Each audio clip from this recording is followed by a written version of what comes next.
다니엘서 5장이 되겠습니다. 다니엘서 5장 22절부터 31절까지 우리가 함께 읽겠습니다. 벨사살이여, 왕은 그의 아들이 되어서 그것을 다 알고도 아직도 마음을 낮추지 아니하고 도리어 자신을 하늘의 주제보다 높이며 그의 성전 그릇을 왕 앞에 가져다가 왕과 귀족들과 왕후들과 후궁들이 다 그것으로 술을 마시고, 왕이 또 보지도 듣지도 알지도 못하는 금, 은, 구리, 쇠와 나무, 돌로 만든 신상들을 찬양하고 도리어 왕의 호흡을 주장하시고 왕의 모든 길을 작정하시는 하나님께는 영광을 돌리지 아니한지라. 이러므로 그의 앞에서 이 손가락이 나와서 이 글을 기록하였나이다. 기록된 글자는 이것이니 곧 메데 데켈 우바르시니라. 이 글을 해석하건대 메데는 하나님이 이미 왕의 나라의 시대를 세워서 그것을 끝나게 하셨다 함이요, 데켈은 왕을 저울에 달아보니 부족함이 보였다 함이요, 베레스는 왕의 나라가 나뉘어서 메대와 바사 사람에게 준바되었다 함이니이다 하니. 이에 벨사살이 명하여 그들이 다니엘에게 자주색 옷을 입히게 하며 금사슬을 그의 목에 걸어주고 그를 위하여 조소를 내려 나라의 셋째 통치자로 삼으니라. 그날 밤에 갈대아 왕 벨사살이 죽임을 당하고 메대 사람 다리오가 그 나라를 얻었는데 그때의 다리오는 62세였더라. 아멘입니다. 우리는 지난주에 느부갓네살 왕이 7년 동안 정말 정신적으로 이상이 되어서 들짐승과 같은 마음으로 살다가 그가 정신이 다시 돌아와서 하나님을 찬송하고 하나님 안에 온전케 하나님을 섬기며 살았던 것을 살펴봤습니다. 이방인의 왕임에도 불구하고 하나님은 하나님이 쓰시고자 하는 사람들을 항상 부르시고 그를 축복하십니다. 어느 사람이든지 이방 사람이든지 또 이스라엘 사람들인지 하나님을 높이고 하나님을 송축할 때 하나님은 그에게 지혜를 주시고 능력을 주시고 그의 영광을 보이십니다. 그러나 어느 사람이라도 또 하나님에게 은혜를 받은 사람이 하나님을 욕되게 하고 또 자기를 높이고 또 세상 신을 섬길 때에 하나님께서는 그 사람을 낮추고 그의 위치를 빼앗는다는 그런 말씀들을 우리가 보았습니다. 계시록 2장에도 하나님께서 그의 촛대를 옮긴다는 말씀이 기록되어 있습니다.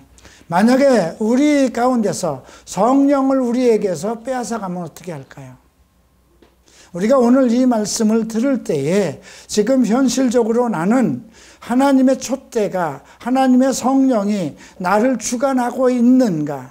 만약에 나에게서 성령을 소멸시키신다면 나는 어떤 사람이 될 것인가? 이런 것을 생각해 봐야 될 것입니다.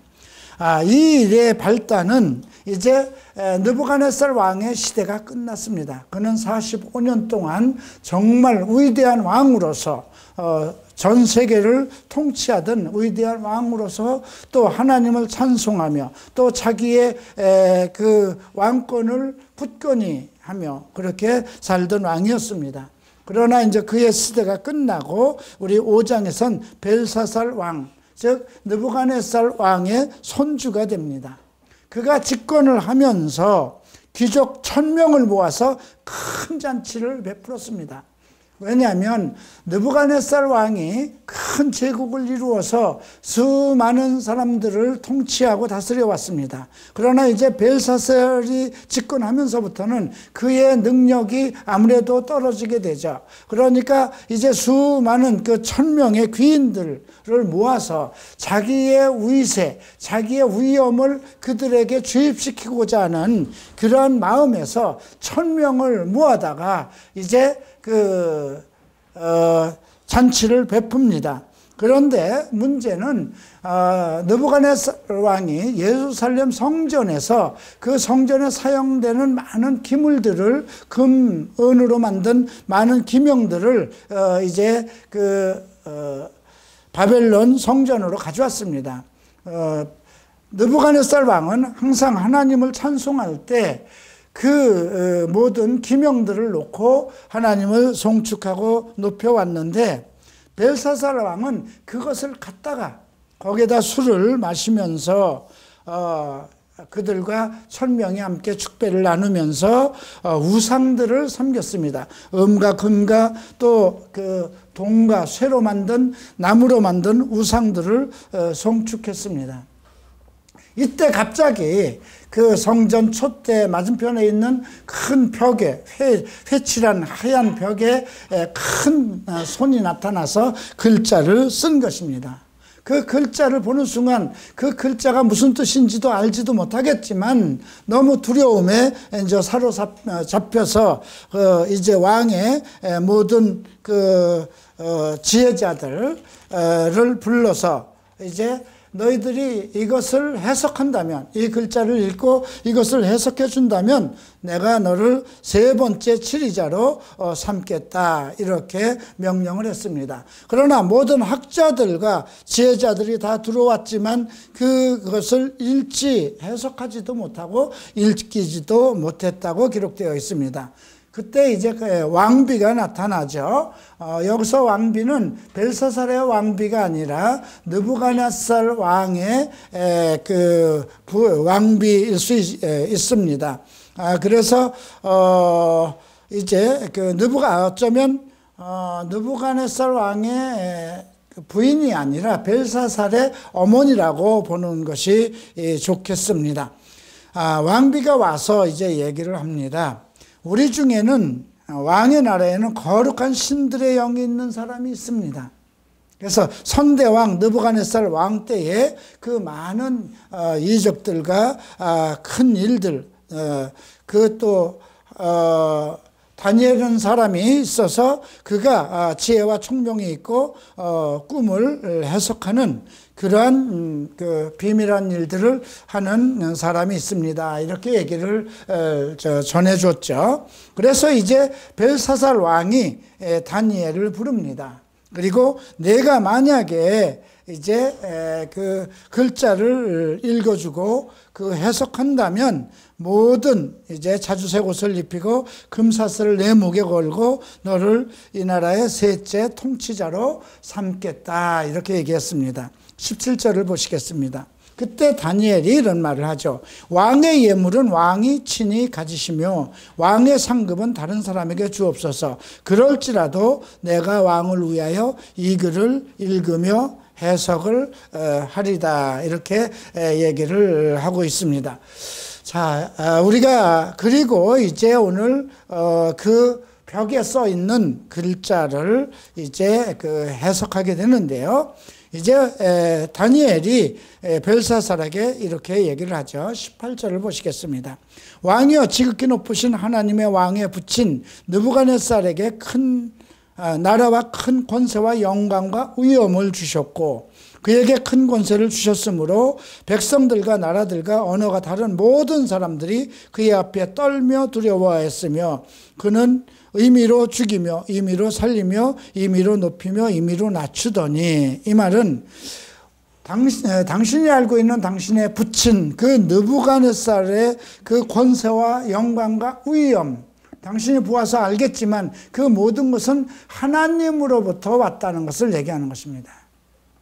예. 그래서 그 모든 사람들이 그 앞에 떨기도 하고 또 그가 죽이고 싶은 사람은 자기 임의로 죽이고 살리고 싶은 사람은 자기 임의로 살리고 모든 그런 통치의 권세를 가지고 있었던 것을 언급하면서 20절 보죠. 그가 마음이 높아지며 뜻이 완악하여 교만을 행함으로 그의 왕위가 폐한바 되고 그의 영광을 빼앗기고 그 사람 중에서 쫓겨나서 그의 마음이 들짐승의 마음 같았고 들나귀와 함께 살며 소처럼 풀을 먹으며 그의 몸이 하늘 이슬에 젖으며 지극히 높으신 하나님의 사람 나라를 다스리며 자기의 뜻대로 누구든지 그 나라를 세우는 줄을 알기에 이르렀나이다.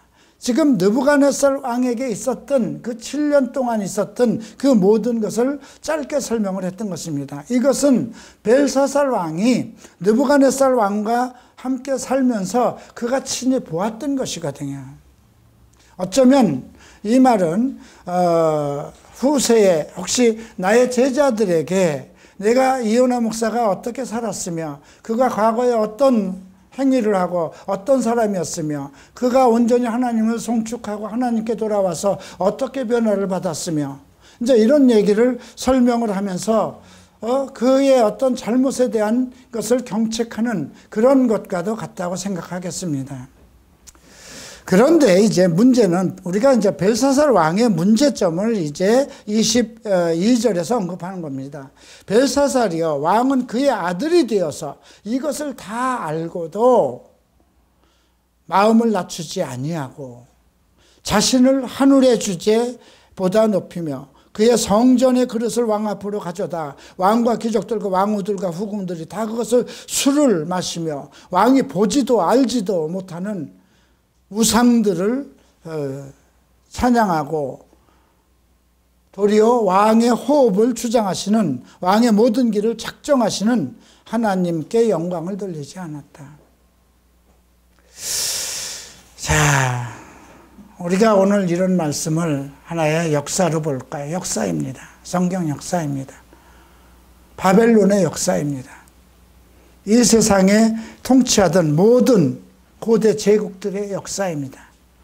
성경의 기록들은 모두 하나님 나라의 역사이기도 하고 지금까지 창세로부터 지금까지 있었던 각 나라 모든 제국 그리고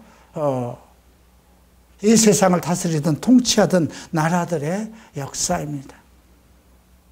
이것이 나와 무슨 관계가 있을 것인가, 이스라엘의 역사가 나와 무슨 관계가 있을 것인가 이렇게 생각하면 이것은 아무 의미가 없습니다. 그런데 이와 비슷한 말씀들이 우리가 로마서 1장에서 동일한 내용을 볼 수가 있습니다. 한번 로마서 1장을 한번 보시겠습니다.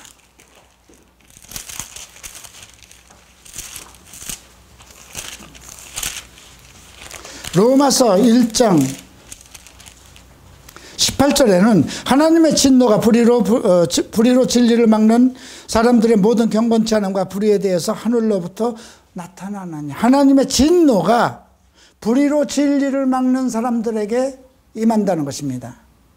이는 하나님을 알만한 것이 그들 속에 보임이라 하나님께서 이를 그들에게 보이셨느니라 했습니다. 또 21절을 봅니다. 하나님을 알되 하나님을 영화롭게도 하지 아니하고 감사하지도 아니하고 오히려 그 생각이 허망하여지며 미련한 마음에 어두워졌나니, 하나님을 아는 사람들입니다. 하나님을 아는 사람들은 반드시 하나님을 영화롭게 하고 감사하는 생활을 해야 된다는 것입니다.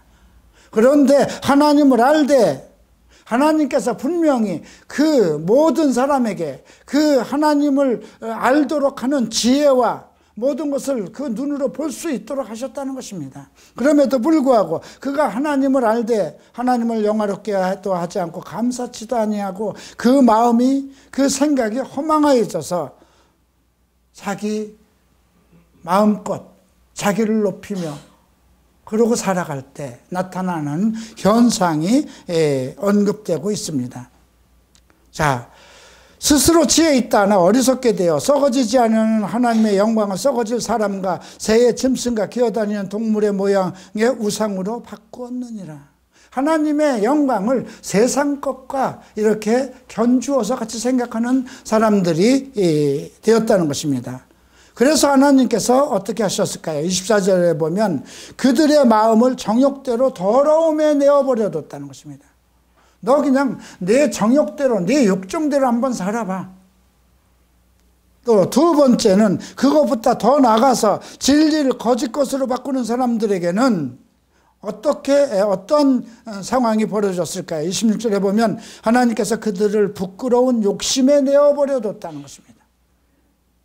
세 번째로 하나님을 마음에 두기 싫어하는 사람들을 어떻게 하셨을까요? 28절을 보면 그들이 마음에 하나님을 두기 싫어하며 하나님께서 그들을 그 상실한 마음대로 내어버려 두사 합당치 못한 21가지의 악행들을 할 수 있는 사람들로 내어버려 뒀다는 것입니다. 이것은 누구에게 한 말일까요? 세상 사람들에게 한 말씀이 아닙니다. 세상 사람들은 하나님을 알지 못하기 때문에, 하나님의 이름을 듣지도 못하고 알지도 못하기 때문에 그들이 믿지 않은 것입니다.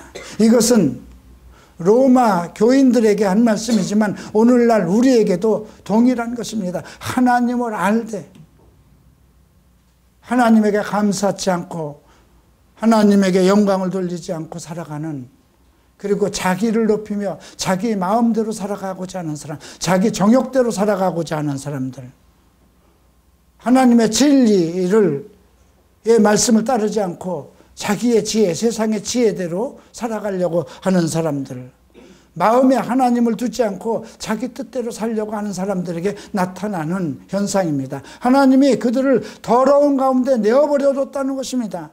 하나님이 그들을 부끄러운 욕심을 갖도록 내버려 뒀다는 것입니다. 그래서 동성애든 포르노든 그런 성적인 일에 막 빠진다는 것입니다. 하나님을 마음에 두지 않기 때문에 그들을 하나님께서는 추악한 일, 불의한 일, 탐욕한 일, 살인까지 하는 그런 사람으로 내어버려 뒀다는 것입니다. 오늘 우리가 다니엘 이 벨사살 왕을 보면서 생각할 것은, 오늘 왕에게 보인 그 글자를 오늘 우리는 어떻게 해석할 것인가, 나에게 어떻게 적용할 것인가를 생각해야 된다는 것입니다. 자, 이제 다니엘이 그 글자에 대해서, 왕이 본 그 글자를 해석하는 것을 우리가 살펴보겠습니다. 다니엘서 5장 24절입니다. 그러므로 그의 앞에 이 손가락이 나와서 이 글을 기록하였나이다. 기록된 글자는 이것이니 메데 데켈 우바르시니라. 자, 이것을 해석하건대 메데는 하나님의 임의 왕의 나라의 시대를 세워서 그것을 끝나게 하였다. 이 말은 무엇이에요? 네 인생을 하셨다는 것입니다. 너 끝났어, 이겁니다. 참, 만약에 갑자기 우리가 그래도 나는 주일날 와서 예배도 드리고 있고 하나님을 성축하기도 하고 있고 설교도 하고 있고 나름대로 크리스찬이요 유명한 그래도 세계 지도자입니다, 그렇게 생각하고 있을 때 너 끝났어. 내 시대, 내 모든 시대를 내가 세워서 여기서 종치게 했어. 이렇게 하신다면 얼마나 두려울까요? 또, 자, 27절을 봅니다. 데켈은 왕을 저울에 달아보니 부족함이 보였다. 저울이라는 건 뭘까요? 공평한 거예요. 양쪽에 이렇게 저울. 우리가 그 재판의 법무부의 그 로고를 보면 저울이 이렇게 되어 있죠. 어느 여신이 들고 있는 그 저울을 보면 이렇게 수평이 되어 있죠. 저울은 하나님의 성경에서 저울이라는 건 공평을 얘기합니다. 공의를 얘기합니다. 하나님의 저울이라는 것은 하나님의 뜻대로 공평한 것을 요구하는 것입니다. 그런데 하나님의 법에 의해서, 하나님의 뜻에 의해서 너라는 인생을 저울에 달아봤더니 부족하였다. 만약에 하나님이 내 인생을 달아보면 어떻게 할까요? 오늘 이 말씀은 우리 모든 하나님을 믿는 사람들에게 하신 말씀입니다. 더군다나 이것은 이방인의 왕에게 나타난 말씀입니다. 오늘 우리는 이스라엘 백성이 아닙니다. 이방인입니다. 우리 이방인으로서 하나님을 알게 하시고 하나님을 송축하게 하시고 하나님을 사람으로 하나님의 능력과 위엄을 보여서 우리가 하나님의 영광 속에 살아가도록 하신 것 그 자체가 은혜인데, 그랬음에도 불구하고 하나님을 송축하고 높이지 않고 내가 나를 높이고 다른 신들을 하나님보다 다른 것을 더 사랑하고 그랬다면 하나님은 오늘 이 말씀을 우리에게도 적용시킬 것입니다. 저울이라는 거 생각해 보세요. 저울. 공평한 거.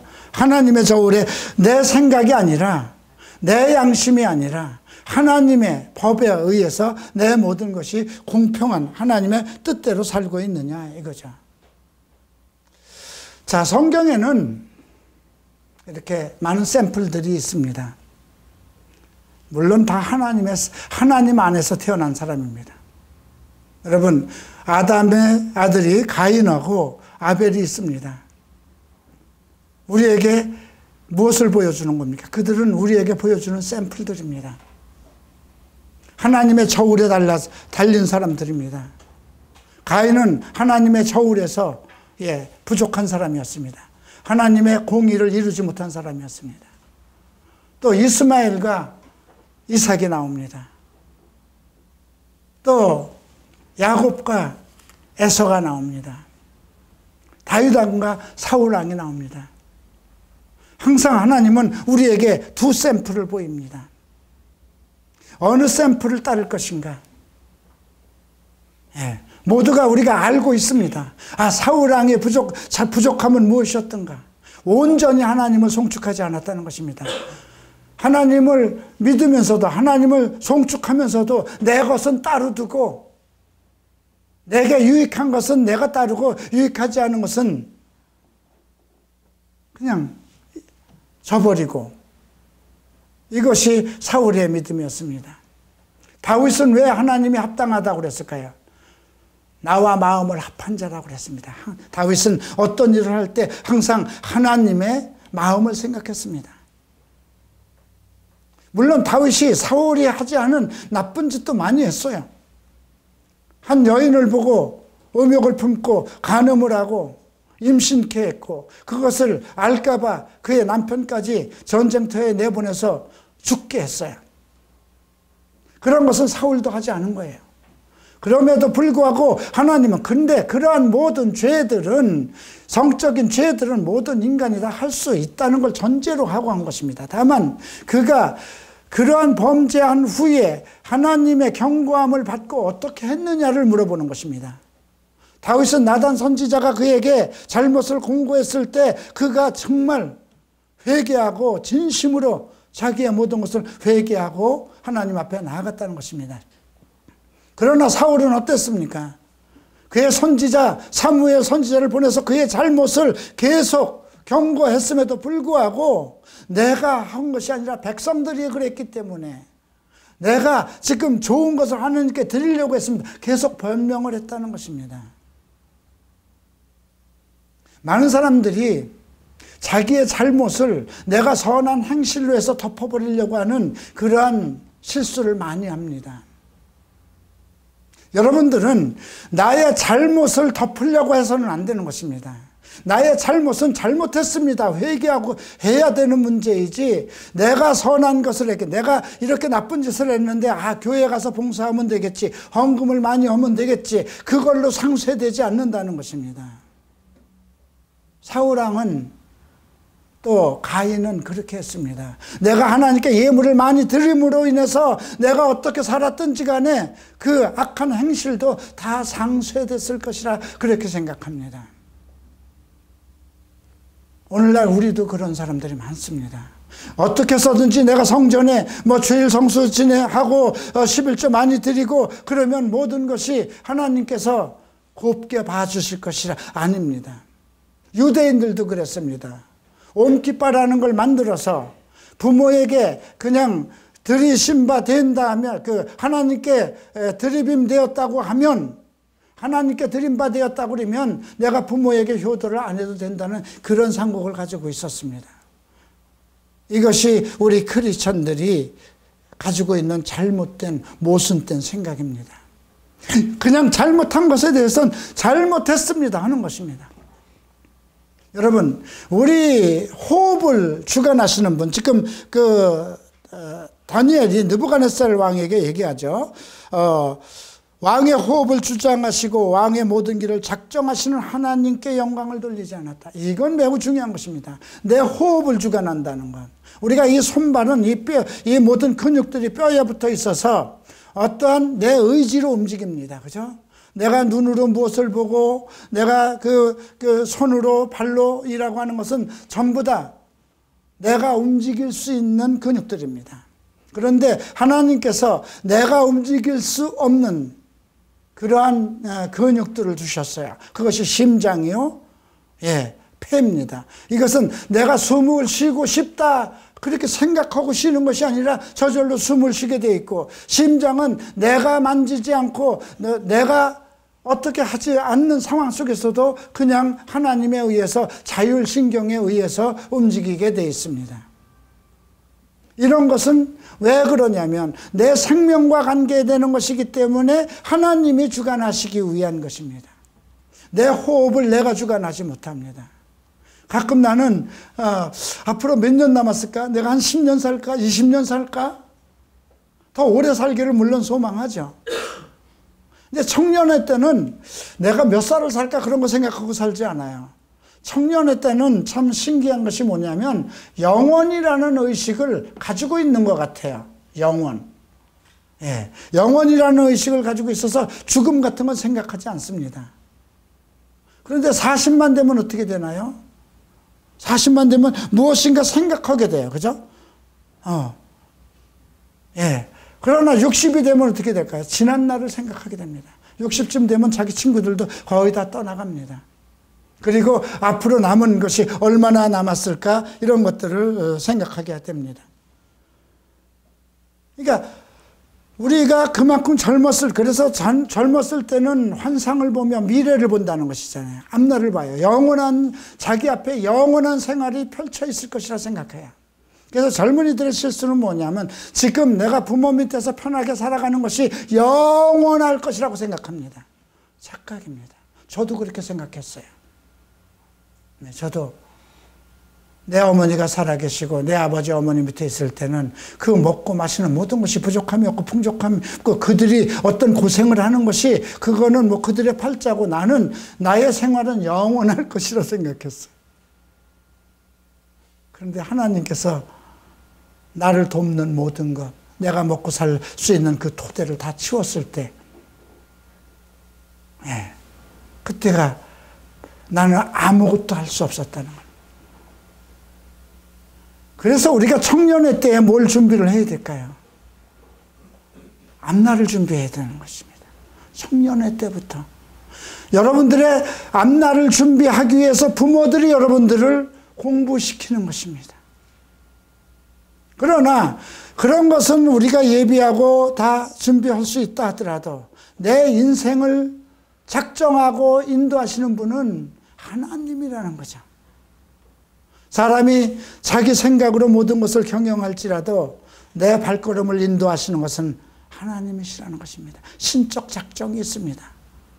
더군다나 하나님의 사람으로 예수 그리스도를 믿고 예수 그리스도의 사람으로 태어난 사람들은 하나님의 계획된 신적 작정이 있는 것입니다.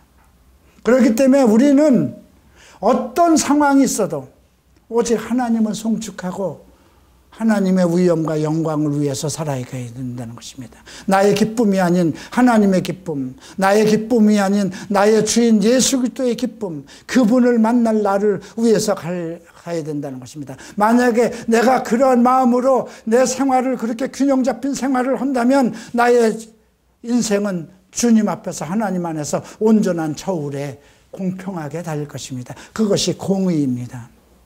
예수님은 제자들에게 이런 말씀하셨습니다. 너희의 의의가 바리새인보다 낫지 않으면 결단코 천국에 들어가지 못할 것이다. 바리새인들은 하다못해 율법을 지키기 위해서 정말 작은 향료에서까지 11조를 드렸습니다. 그들은 자기의 의로움을, 자기가 행하는 어떠한 의로움을 자기 의로 천국을 들어가려고 했던 것입니다. 바울도 그러지 않았습니까? 바울도 정말 그 율법을 열심히 지킴으로써, 교회법을 열심히 지킴으로써, 장로의 유전 내려오는 어떤 법을 열심히 지킴으로 인해서 의인이 될 것이라고 그렇게 믿어왔습니다.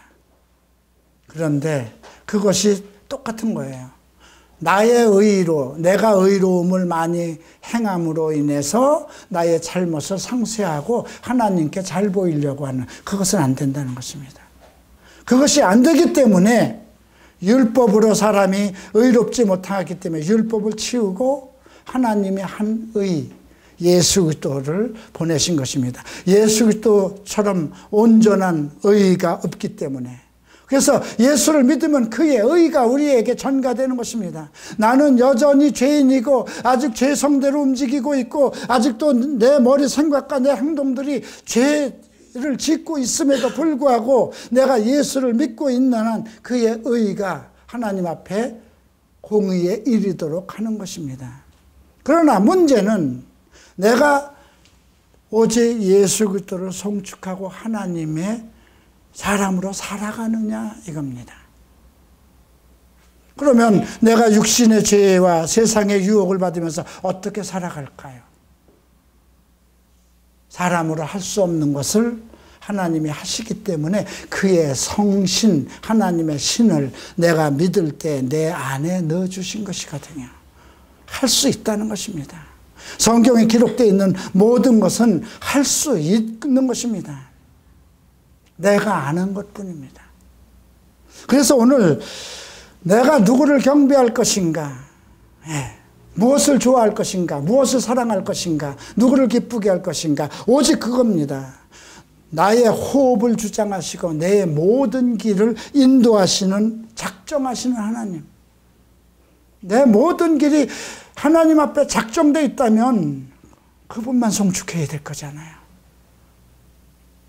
우리가 지금 느부갓네살 왕이 정말 자기가 교만해져서 그 하나님의 위엄과 영광과 그 모든 것을 다 보고도 자기가 교만해서, 야, 이 바벨론 내가 만드는 거잖아. 저 공중 정원 좀 봐.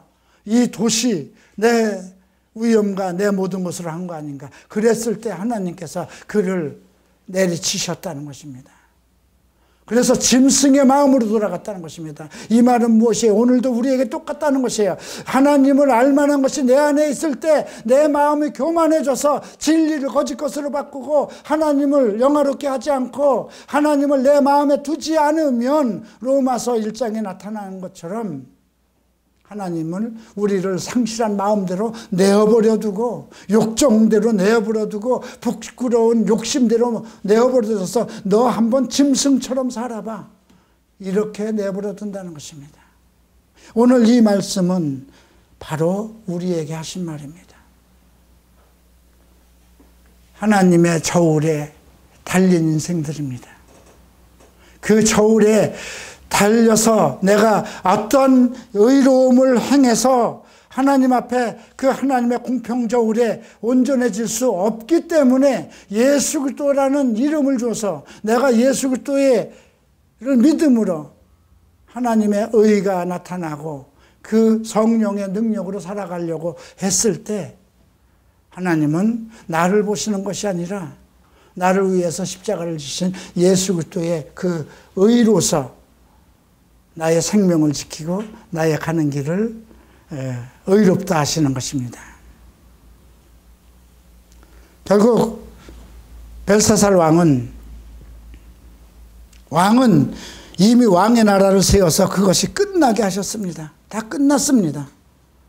그리고 이것은 메대와 바사 사람에게 준바되었다, 이렇게 해석을 했습니다.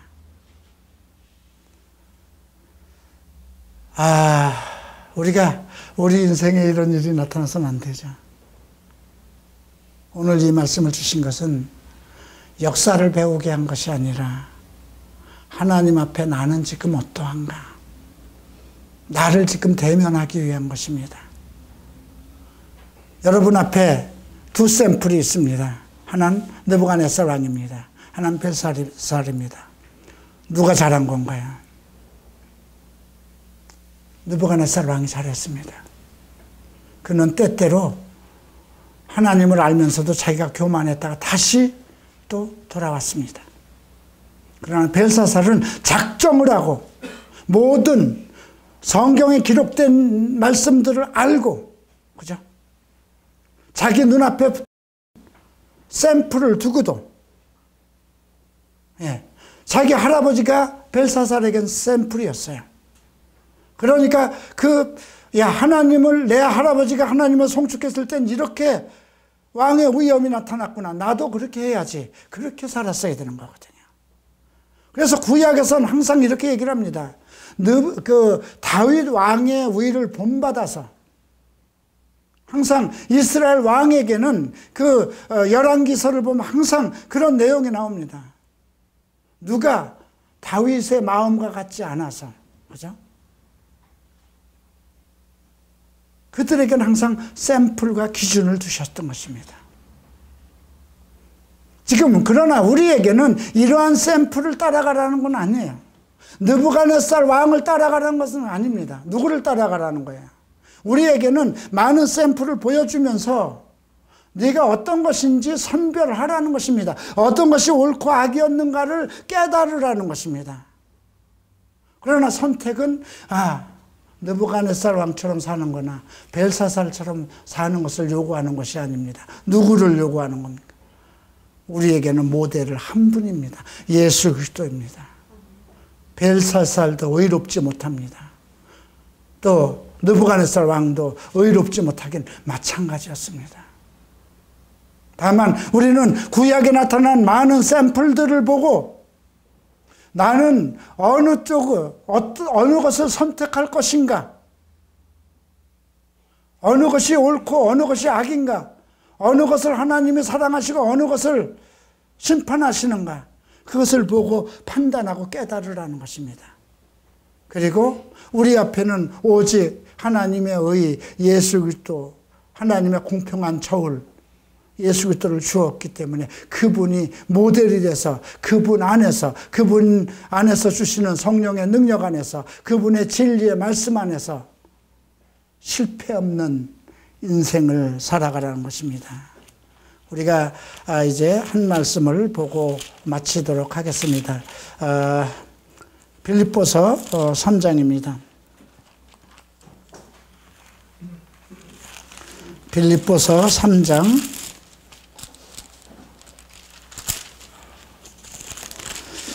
4절부터